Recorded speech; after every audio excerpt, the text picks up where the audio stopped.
Durante a maior parte de sua história, o Japão foi um dos países mais fechados do mundo. Por causa de sua geografia, língua e cultura únicas, o Japão conseguiu manter suas tradições por milhares de anos. Além disso, devido às suas rígidas políticas contra a imigração, o Japão foi uma exceção entre os países mais ricos do mundo, com quase nenhuma imigração e apenas uma pequena quantidade de estrangeiros morando permanentemente no país. No entanto, isso está mudando. Pela primeira vez na história, o Japão está sendo obrigado a reverter essa política e, nos últimos anos, tem se aberto discretamente para os estrangeiros. O número de imigrantes no Japão está atingindo níveis recordes, e essas mudanças estão acontecendo rapidamente. Mas por que o Japão foi tão fechado inicialmente? Por que agora está mudando suas políticas contra a imigração? E por que isso mudará o Japão para sempre?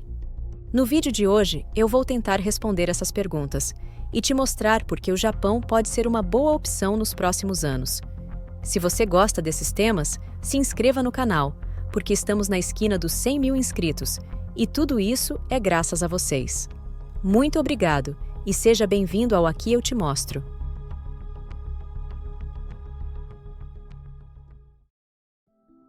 Para entender por que essas mudanças são tão importantes, precisamos explicar de onde vem a tradição do Japão de resistir à imigração e como ele conseguiu se manter culturalmente tão diferente em comparação com o resto do mundo.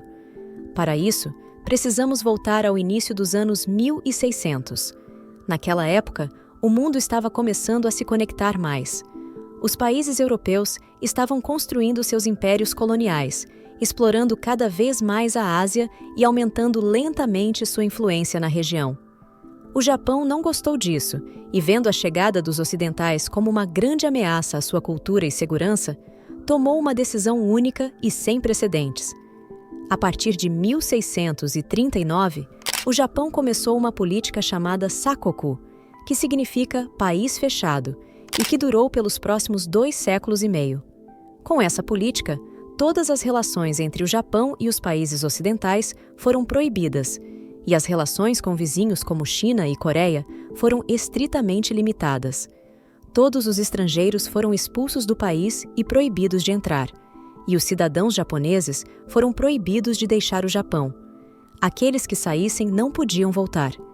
Por mais de 200 anos, o Japão escolheu ficar quase totalmente isolado, por muito mais tempo e de forma mais rígida do que qualquer outro país na história moderna. O legado desse período ainda é discutido no Japão, mas muitas vezes é visto como uma espécie de era de ouro. Enquanto o resto do mundo sofria com a colonização e os conflitos, o Japão desfrutou de 2 séculos e meio de estabilidade, prosperidade e paz, sem guerras e influências estrangeiras. Os japoneses eram livres para se dedicar à arte e ao lazer, criando o conceito de Japão como um mundo flutuante, separado da experiência comum de conflitos e pobreza, onde o tempo passava de maneira diferente, mais devagar e pacífica. Eventualmente, esse período feliz terminou quando a Marinha dos Estados Unidos entrou no Japão com armas e exigiu que o país se abrisse ao comércio exterior. Nos 100 anos seguintes, o Japão conseguiu se modernizar rapidamente, alcançar o resto do mundo, invadir grandes partes da Ásia, se aliar à Alemanha nazista na Segunda Guerra Mundial e, bem, você conhece o resto. Mas, embora a política de Sakoku tenha terminado há muito tempo, muitos estudiosos japoneses dizem que os efeitos desse longo isolamento ainda existem hoje.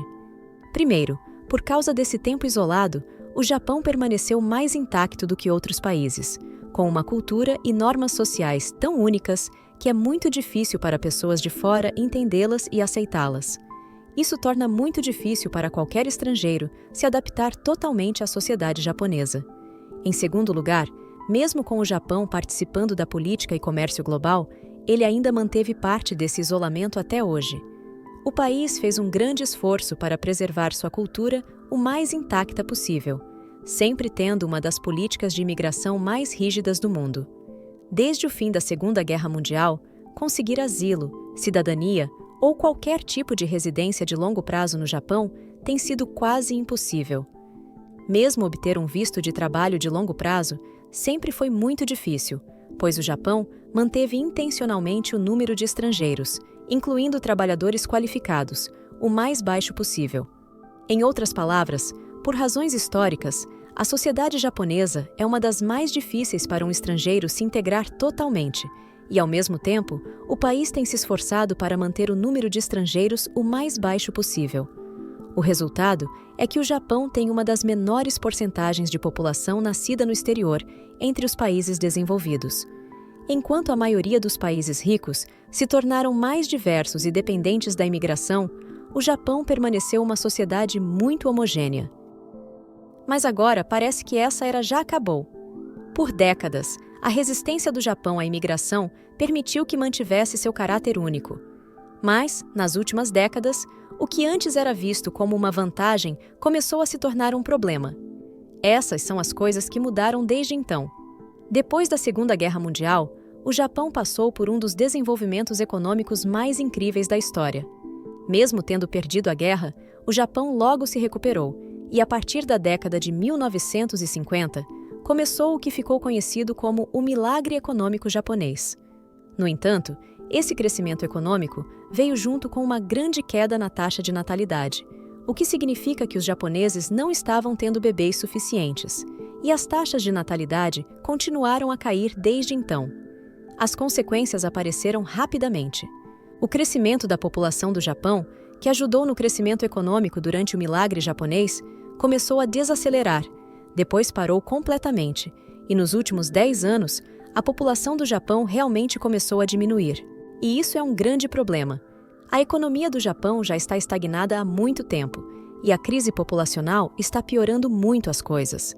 Com uma população menor, torna-se muito mais difícil alcançar o crescimento econômico, pois há menos trabalhadores e menos consumidores. E não é só que a população do Japão está diminuindo, mas também está envelhecendo, o que significa que haverá menos trabalhadores, mas mais idosos que dependem de pensões do governo. Mas não haverá pessoas economicamente ativas suficientes para pagar essas pensões. E isso ainda está só começando. Nos próximos 50 anos, prevê-se que o Japão perca 1/3 de sua população, e isso terá efeitos devastadores em sua economia. Agora, o Japão não é o único país lidando com isso. Não há um único país rico e desenvolvido, seja na Europa ou na Ásia, que tenha taxas de natalidade altas o bastante para manter sua população, quanto mais aumentá-la. E até agora, nenhum país teve muito sucesso em convencer seus cidadãos a terem mais filhos. Assim, a maneira que os países ocidentais ricos encontraram para evitar um colapso populacional tem sido aumentar a imigração. Pode não ser sempre popular e traz seus próprios problemas, mas para o Ocidente, a imigração se tornou uma necessidade econômica. É o que mantém suas populações, números de trabalhadores e economias crescendo, e sem ela, o crescimento econômico seria muito mais difícil. Mas aqui está o problema para o Japão.